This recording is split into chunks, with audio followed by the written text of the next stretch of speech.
Hi everyone, welcome to my second daily edition.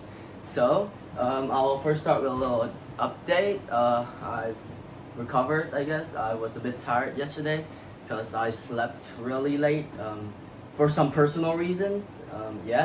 So let's start with today's DE2, which is going to be skills for AWS implementation into the Vietnamese market, specifically for my website. There are two parts to this.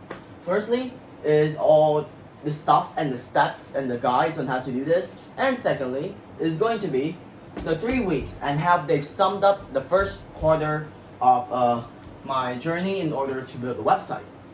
So let's start with the 2 steps that we are going to be focusing on in order to implement our website into the Vietnamese market as a medium for AWS. So it's really basic. There are 2 main things that we need to focus on. Firstly is the technological or server identification. Then there is the practical items for Vietnamese web or website, I guess. Now, firstly, the tech or in the server identification. Firstly, and the most important thing is that we have to follow Vietnamese cyber laws.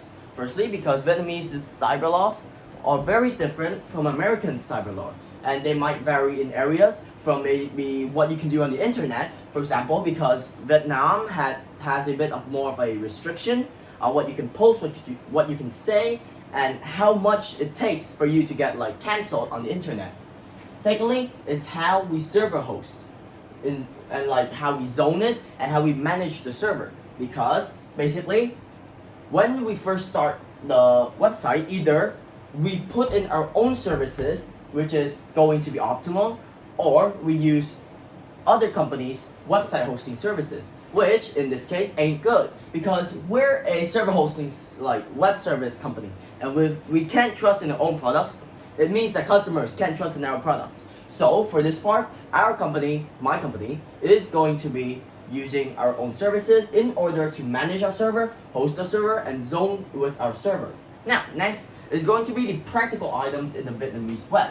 Well, this is basically all the things that Vietnamese websites have in daily life, such as the cost optimizations, because firstly, the price in Vietnam is like not a lot, because we need to put almost 30K, specifically 27 to like 26K, to be equivalent to $1.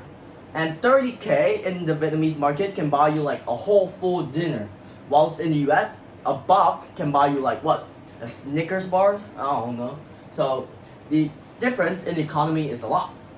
Now, let's start with the second thing, that is the fintech.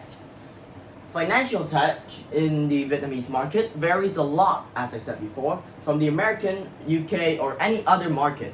This is because fintech, compared to other companies, has like evolved in favor of the Vietnamese market, which means that we need to somehow adapt our services in the AWS to fit the financial technology. And like as an afterthought, we also need to like make the times match, because the time zones for Vietnam and the other stuff are really different. Now let's sum up this quarter. In the first quarter, we had goals of our own, our second, and our third. Now, what has this quarter achieved? Firstly, this quarter has achieved how to set up the website and the foundational skills to run it. We've got operational skills, customer communication skills, and the skills necessary for gap market research and managing the company website as a whole.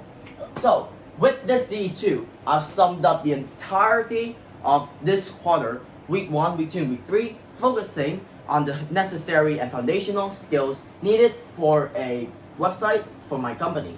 So that's all for today's DE2. Thanks a lot for listening and have a great day.